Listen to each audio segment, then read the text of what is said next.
Consider a system of three connected strings S1, S2 and S3 with uniform linear mass densities mu kg per meter, 4 mu kg per meter and 16 mu kg per meter respectively as shown in figure।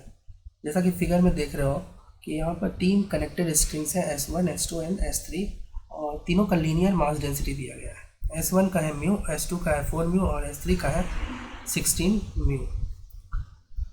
S1 and S2 are connected at point P, whereas S2 and S3 are connected at the point Q, and the other end of S3 is connected to a wall। S1 और S2 P point पर connected है, S2 और S3 Q point पर connected है और S3 का दूसरा and जो है वो वॉल से कनेक्टेड है, दीवार से कनेक्टेड है। A wave generator O is connected to the free end of S1।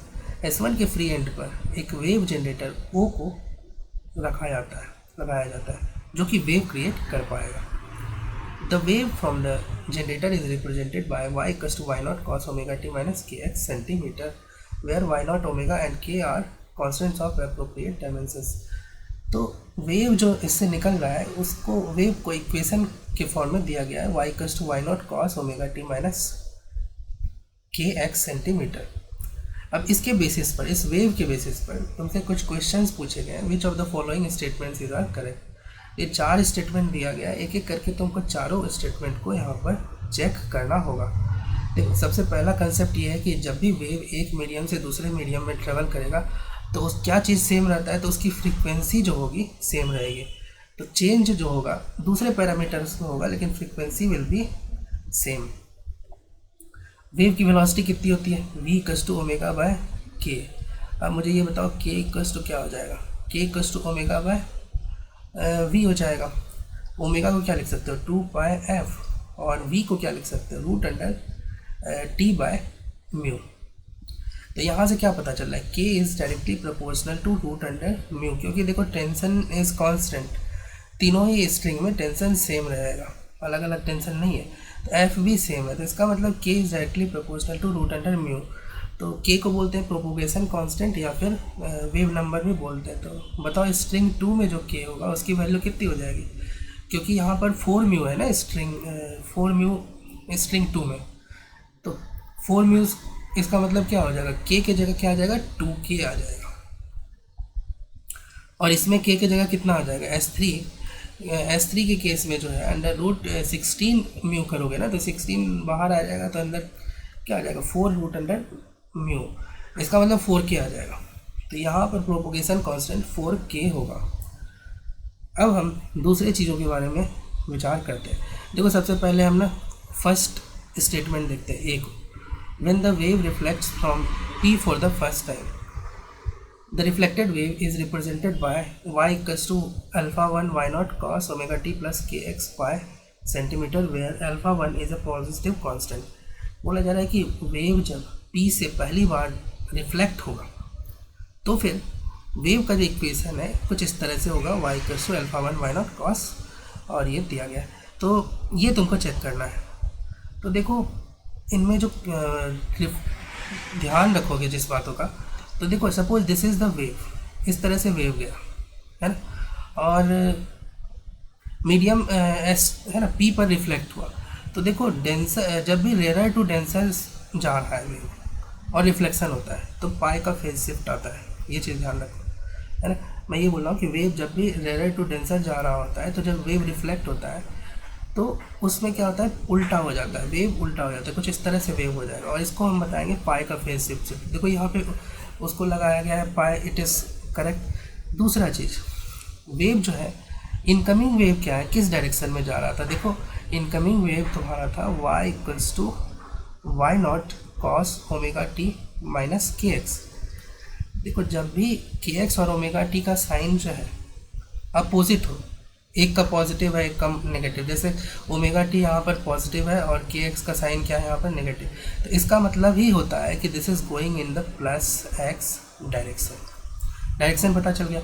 और जब भी तुमको ओमेगा टी और के एक्स का डायरेक्शन सेम मिलेगा, जैसे कि तुम देखो ये फर्स्ट ऑप्शन में ओमेगा टी भी पॉजिटिव और के एक्स भी पॉजिटिव, तो इसका मतलब ये नेगेटिव डायरेक्शन में जा रहा है। तो देखो डायरेक्शन वाइज भी सही है, इनकमिंग वेव कुछ इस डायरेक्शन में था और डायरेक्शन है ना, रिफ्लेक्शन के बाद अपोजिट डायरेक्शन में जाएगा तो उसका डायरेक्शन भी सही लिया गया है।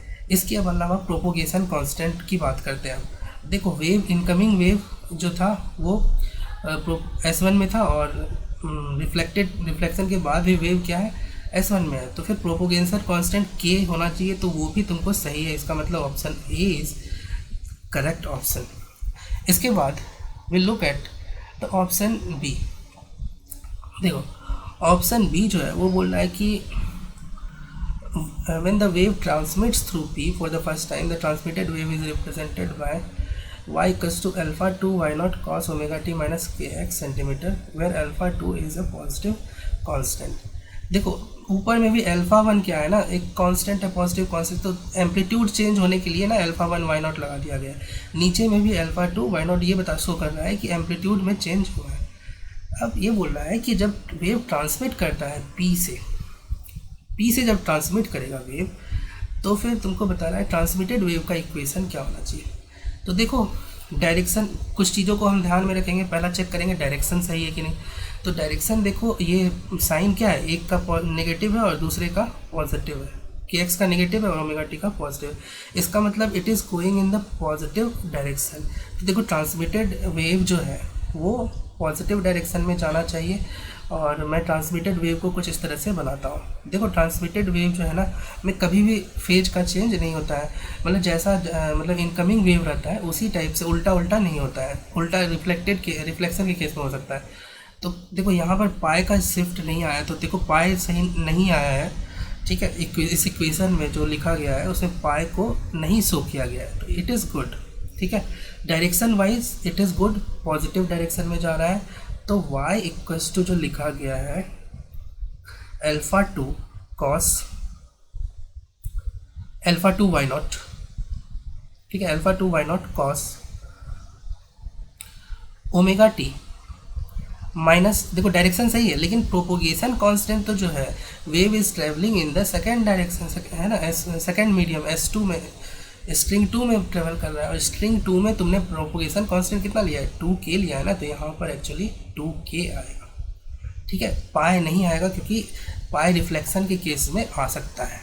तो देखो ये होना चाहिए ट्रांसमिटेड वेव का इक्वेशन 2kx होना चाहिए यहाँ, ठीक है। तो यहाँ पर k के जगह 2k अगर होता है तो फिर आंसर सही होता है, ये सेकंड वाला, इसलिए ये जो है तुम्हारा this is wrong.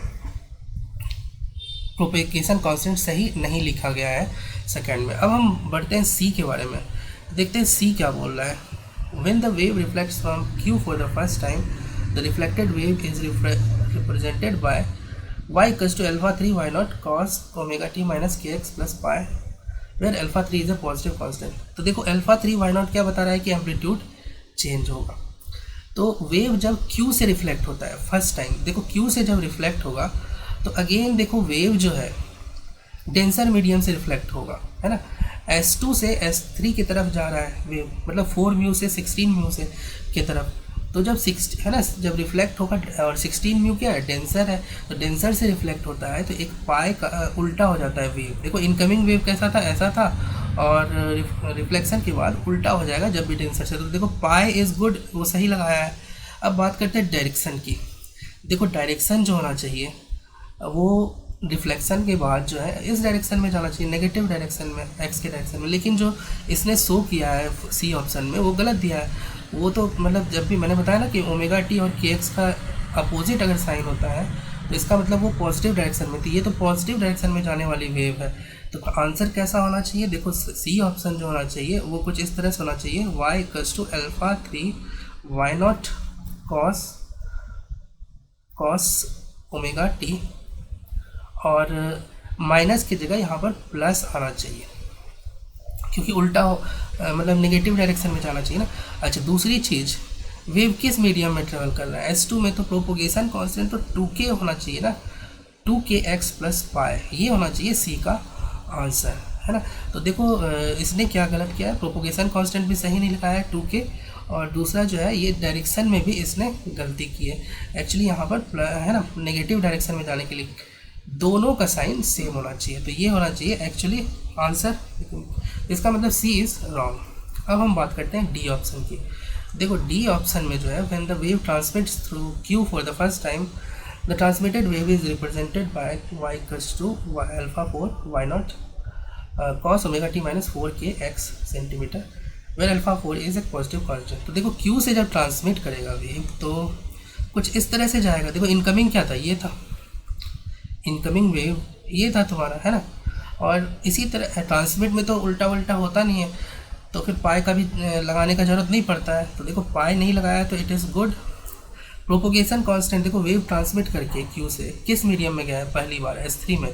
Propagation constant कितना है, 4k। तो देखो यहाँ पर इसने 4k लगाया है, तो इट इज़ गुड, है ना, ये भी सही है।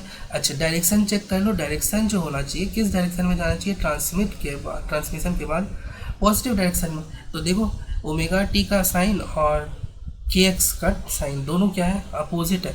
और जब भी ऐसा होता है इसका मतलब wave is moving in the positive direction, तो डायरेक्शन भी सही है, इसका मतलब ट्रांसमिटेड वेव का ये इक्वेशन है। तो डी भी सही होगा। Overall option A and D will be the correct option.